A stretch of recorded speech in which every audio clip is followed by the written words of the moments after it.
Paz do Senhor, meu nome é Ana Beatriz, esse é o canal sobre as coisas de Deus. E nós vamos ler hoje na Bíblia a mensagem, o capítulo 2 do livro de Ageu. E aí acabou o livro de Ageu. Já acabou. Ageu são 2 capítulos só. E o primeiro capítulo, ele acontece um tempinho antes do segundo. Ele até fala, né, o dia que ele começa, que é o primeiro dia do 6º mês. E o segundo capítulo começa no 21º dia do 7º mês. Então passou uns dias aí e na versão a mensagem começa assim: esse templo será melhor no final que no começo, o título. Então vamos lá. No dia 21 do 7º mês, a palavra do Eterno veio por meio do profeta Ageu. Diga ao governador Zorobabel, filho de Sealtiel, e ao sacerdote principal Josué, filho de Jeozadak, e a todo o povo. Alguém viu aqui o templo como era antigamente, todo cheio de glória? E o que vocês veem agora? Não muito, certo? Então, mãos à obra, Zorobabel. O Eterno está ordenando. Mãos à obra, Josué, filho de Jeozadak, sacerdote principal. Mãos à obra, todo o povo. O Eterno está ordenando. Sim, mãos à obra, porque eu estou com vocês. O Senhor dos Exércitos de Anjos está falando.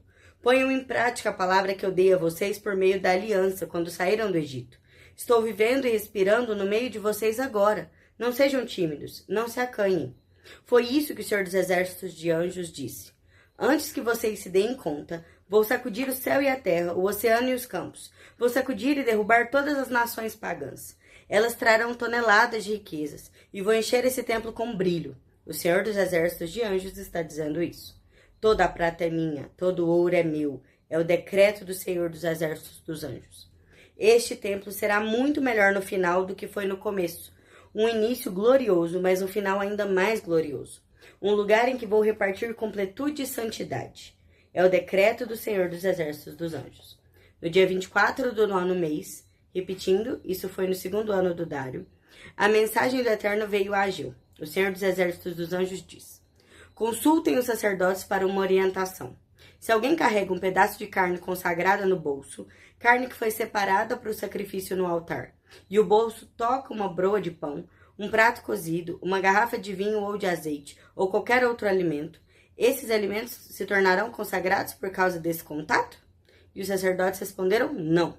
Então Ageu perguntou: e se alguém que se contaminou pelo contato com o cadáver tocar esses alimentos, eles serão contaminados? E os sacerdotes respondem: sim, serão contaminados. Então Ageu disse: então o povo está contaminado, sua nação está contaminada, tudo que eles fazem está contaminado. Tudo que eles fazem para mim está contaminado. O Eterno disse isso. Reflitam sobre o que passou. Antes de vocês se disporem a assentar os fundamentos para a reconstrução do templo, como foi que as coisas aconteceram entre vocês? Não é verdade que a sua morosidade e a indiferença para com a reconstrução do templo do Eterno refletiram em resultados parciais nas suas colheitas? Metade dos cereais que estavam acostumados a colher, metade do vinho?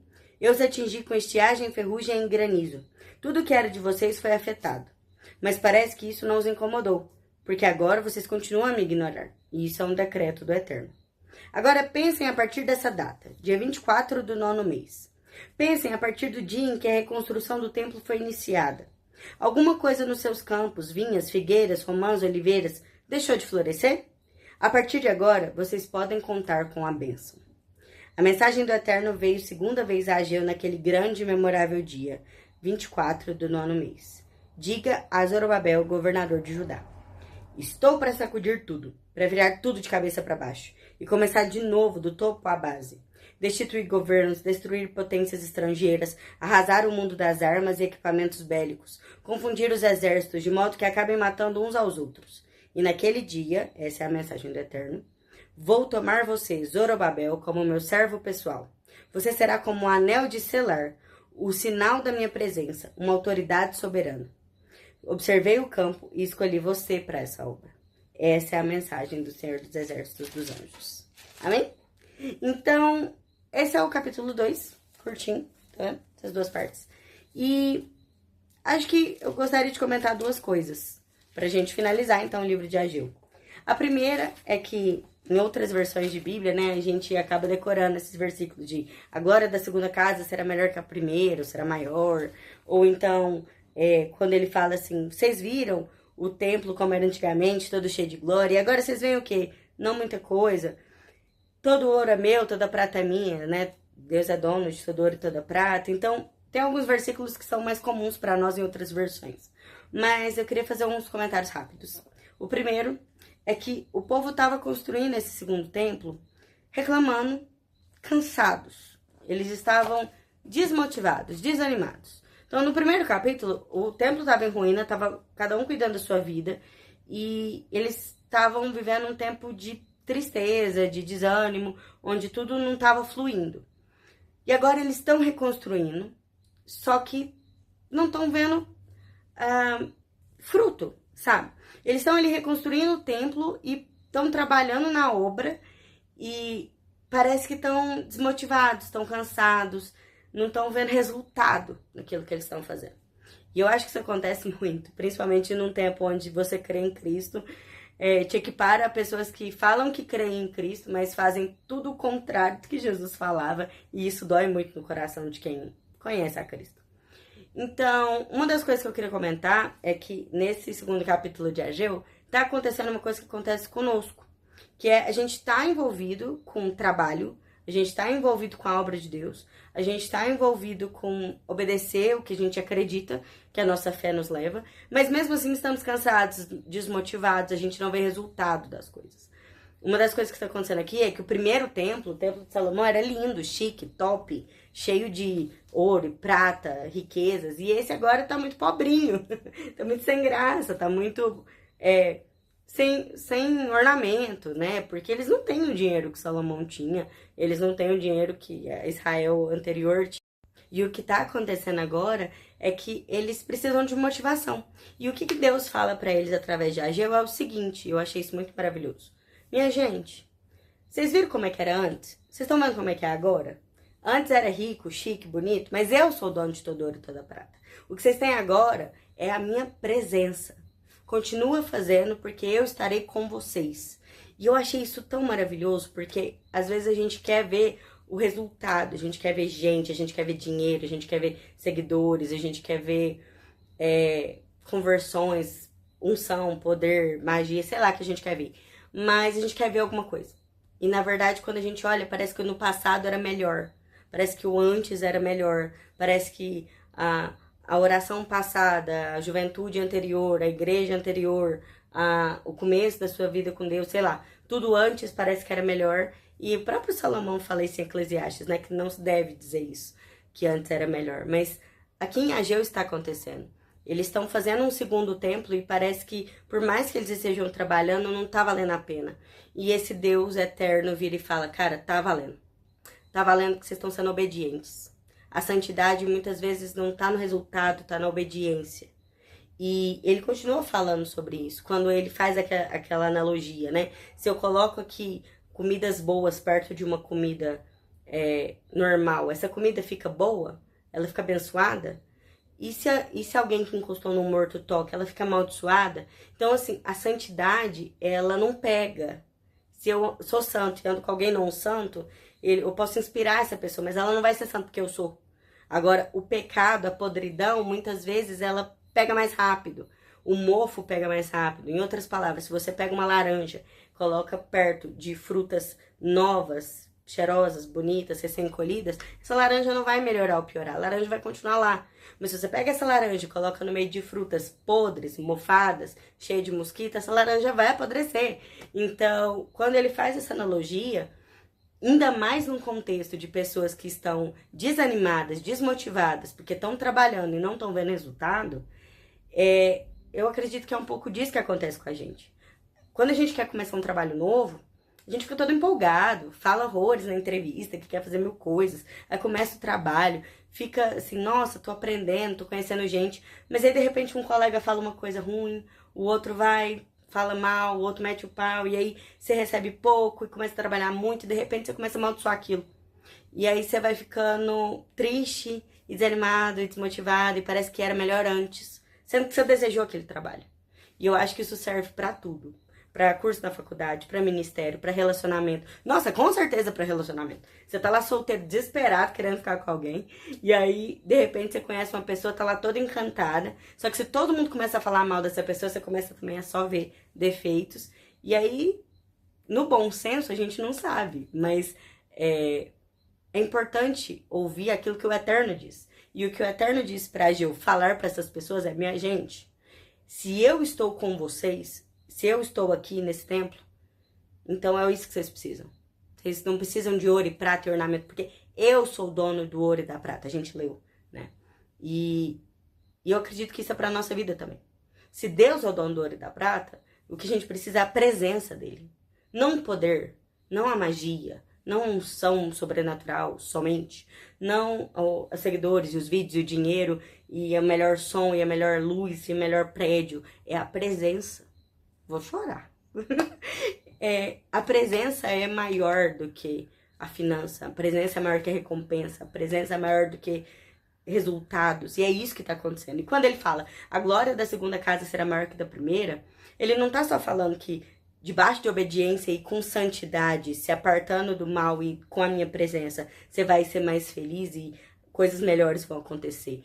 Mas além disso, o primeiro templo, que era o templo de Salomão, que era o chique, o bonito, o top, o que você tem vários livros do Antigo Testamento explicando como que vai fazer esse templo, ele foi um templo muito didático, um templo que ensinava muita coisa, um templo que apontava para muitos princípios bíblicos, cristãos que Deus ia ensinar. Mas o segundo templo é o templo que Jesus vai pisar. O segundo templo é o templo que Jesus vai entrar lá dentro. Então, acho que é auto-explicativo. É melhor que Jesus entre no seu templo, no seu trabalho, no seu esforço, que não parece tanta coisa, que você tá desanimado, que tá cheio de gente podre em volta, e que você tá ali tentando se manter santo. Santo é separado, não é sem defeito, né? É no sentido de você se proteger debaixo da verdade que é Cristo. O caminho, a verdade e a vida é Cristo. E nisso, esse Jesus entrar nesse templo, nessa obra, nesse momento, ainda que lá atrás parecesse melhor, parecesse maior, que as pessoas parecessem mais amigáveis, se não tivesse a presença, não é o que Deus tem. O que Deus tem é um templo onde a glória é maior, porque Cristo é o dono de toda a glória, e se Ele está, então esse templo é maior. E eu acho que esse segundo capítulo de Ageu ensina muitas coisas, na verdade, né? Eu escolhi aqui poucas pra falar, senão não é um vídeo, é um curso. Eu super faria um curso. Enfim, mas eu gosto muito como esse texto marca as datas certinho, porque você consegue ver na história o que estava acontecendo com o governo de Zorobabel, que era filho de Sealtiel, que era o ano de Dário. Você consegue ver como que era a situação econômica da época, como eram as tensões de guerra. E ele fala, olha, vocês estão aí reclamando, mas reflita o que passou. Antes de vocês começarem a fundamentar e reconstruir o templo, as coisas estavam muito piores. Vocês acham que estão bons, vocês estão saudosistas, vocês estão lembrando, achando que estava tudo ótimo, mas não. Vocês não estavam colhendo, vocês estavam sem nada, estava seca, estava estiagem, porque vocês eram morosos, indiferentes, vocês não estavam nem aí. Mas agora que vocês estão fazendo as coisas, vocês não estão me ignorando mais, as coisas estão florescendo. Acho que eu quero terminar com isso. Que no caso aqui, nessa Bíblia, a mensagem seria versículos 15 a 19, né? Reflita realmente sobre o que já passou. Será que aquela época que você acha que estava tudo maravilhoso, estava tão maravilhoso assim? Se você não estava realmente erguendo um templo, se você estava indiferente, apático, sabe, cansado, como se passivo, você colhia só metade do que você podia colher. Mal plantava. Mas agora, a partir do tempo que você começa a reconstruir algo, e é legal falar disso no começo do ano, né? Reconstruir coisas, não só construir do zero, mas reformar também. Existe uma bênção para isso. Quando o Senhor está no foco, a presença dele, porque o templo é para isso, ele fala: pensem a partir do dia em que a reconstrução do templo foi iniciada. Alguma coisa nos seus campos, vinhas, figueiras, romãs, oliveiras, deixou de florescer? A partir de agora, vocês podem contar com a bênção. Eu acredito que contar com a bênção é o que nos faz ter a fé. E As coisas começam a florescer quando nós buscamos a presença e não a riqueza. No final ele fala, e eu adoro esse texto, estou para sacudir tudo, virar tudo de cabeça para baixo, começar de novo, do topo até a base, destruir governo, potência estrangeira, arrasar o mundo de arma, equipamento bélico, confundir exército. E naquele dia, eu te tomo como servo pessoal, um anel de selar. Sabe quando você faz a carta e joga e sela como se fosse uma autoridade, como se fosse uma presença mesmo, de ó, isso aqui é soberano, isso aqui é protegido, é selado, é marcado. Observei o campo e escolhi você para essa obra. Gosto de acreditar que o Senhor escolheu a gente para essa obra e vai nos usar como anel de selo, de garantia, de autoridade soberana, como aquele que protege a mensagem que está dentro. Vê, ele não fala que esse vai ser o povo, que vai ser a mensagem ou a carta, mas vai ser usado para selar, porque a mensagem é essa. Ó, literalmente. Porque a mensagem é a palavra. Nós não fomos chamados para ser a palavra. Nós não somos chamados para ser o noivo, né? Mas a noiva. Ou o amigo do noivo que leva as pessoas até ele. Mas eu acho importante a gente ter esse entendimento que a Ageu trouxe. Parar de olhar para o passado. Era bom? Que ótimo. Mas pode ser melhor. Se a presença de Deus estiver, será melhor. Porque as bênçãos estarão. E se as bênçãos estiverem, mesmo que tudo seja sacudido, mesmo que tudo recomece, mesmo que você olhe para sua vida e o pau esteja quebrando, é nação brigando, é guerra acontecendo, é família brigando uma com a outra, é grupo no WhatsApp, é trabalho dando ruim, não importa. Pode virar tudo de cabeça para baixo. Você vai ser o selo da soberania. Essa é a bênção para quem reconstrói buscando presença. E eu espero que essa seja a nossa. E com isso a gente finaliza a Ageu, através dessa Bíblia. E começamos depois um novo livro. Que o Senhor nos favoreça.